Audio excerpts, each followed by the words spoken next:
তো আমি এখন আসলাম ছাদের উপরে। এই যে, তো আমি জামা কাপড় শুকায় রাখছিলাম, তো ওই যে সামনে আছে, এই যে দেখো পিলার আছে, ছোট পিলারের উপরে দোয়া আছে। তো শুকাই গেছে মনে হয়, তো শুকাই গেছে। তো আজকে আমাদের কাজ ছুটি তাড়াতাড়ি হয়ে গেছে না, তার জন্য শুকাই দিছি। তো আজকে 2:30টার দিকে কাজ শেষ হয়ে গেছে আমাদের। তো মালিকের বাড়িতে গেলাম, তো একটা গাছ কাটা ছিল, গাছটা কাটলাম যায়। তারপর মেশিন খারাপ হলো, একটা মেশিন খারাপ হলো, তারপর আর একটা মেশিন এনে দিল, তারপরে ওটাও খারাপ হয়ে গেছে।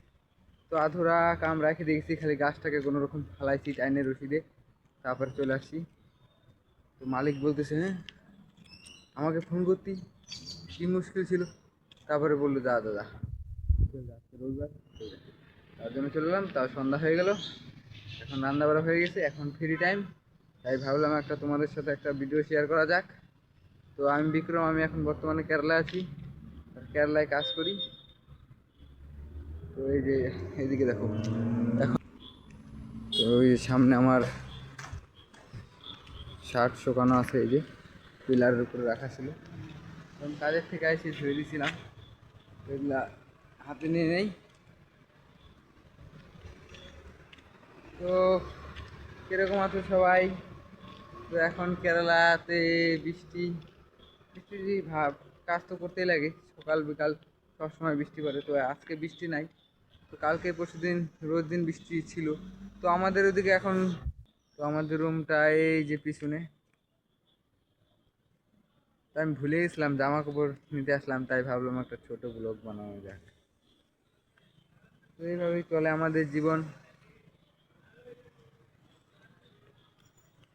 তো ভাবতেছি আর দেখতেছি ভিডিও, মানে ইউটিউবে দেখতেছি কী করলে কী হয় বা কী ভালো হয় কি না। তো আজকে তো জামা কাপড় এই যে দুইটা, আর এই যে আমি একটা পরে রাখছি, এটা শুকায় গেছে, তো আমি তাড়াতাড়ি নিয়ে গেছিলাম। তো সবগুলো ধুতে পারি না, অল্প অল্প ধুতে লাগে, কোন সময় আবার কাজে যেতে, মানে কালকে আবার লাগবে, তো কাজে যেতে লাগবে, তো অত রিস্ক তো নেওয়া যাবে না না, ভিজা থাকলে অসুবিধা হবে। তার জন্য কাজের ড্রেসগুলো ধোয়া গেলো, এই ড্রেসগুলো ধোয়া গেলো, কিন্তু রেস্ট করতে পারলাম না। এসে জামা কাপড় ধুলাম, 1 ঘন্টা রেস্ট করছি, কিন্তু আসছি যেহেতু তাড়াতাড়ি রেস্ট করার দরকার ছিল, মানে বসে বসে রেস্ট করছি, শুয়ে রেস্ট করে নিই। তো এইদিকে বাড়িঘর দেখো,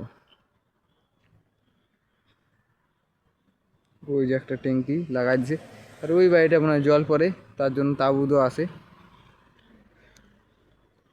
আর আমাদের রুমের ওই দিকটা দেখো অন্ধকার, ওই যে লাইট জ্বলে হালকা পাতলা ওইটা। আর এই জায়গাটা ছাদের উপরে আসলে ভালোই লাগে, হাওয়া লাগে সুন্দর, তার জন্য ভালোই লাগে।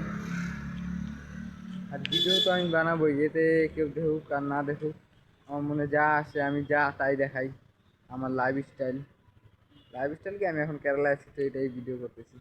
সবাইকেও বলবো ব্লগ বানাবা, যা আসবে তাই বলবা, জিরোর থেকেই হিরো হয়। তো টাটা, দেখা হচ্ছে পরের একটা ব্লগ নিয়ে। তো সবাই শেয়ার করবা ইচ্ছা হলে, ভালো লাগলে। এখন আমি এরকম পারি বা তাই এরকমই করি। কথাটাও দেখো অল্প আইলাই আইলাই যায় আমার, এদিক থেকে এদিকার কথা ওদিক চলে যায়। তো ফার্স্ট টাইম তো এরকম হবেই, তো নেক্সট আস্তে আস্তে ঠিক হবে। আর দেখা যাক কত দূর যেতে পারি, ডেলি ভিডিও দিব। এই ভাইটাকে অল্প সাপোর্ট করবা, আর চ্যানেলটাকে অল্প সাবস্ক্রাইব করে দিবা। দেখা হচ্ছে পরে একটা ব্লগে, ঠিক আছে।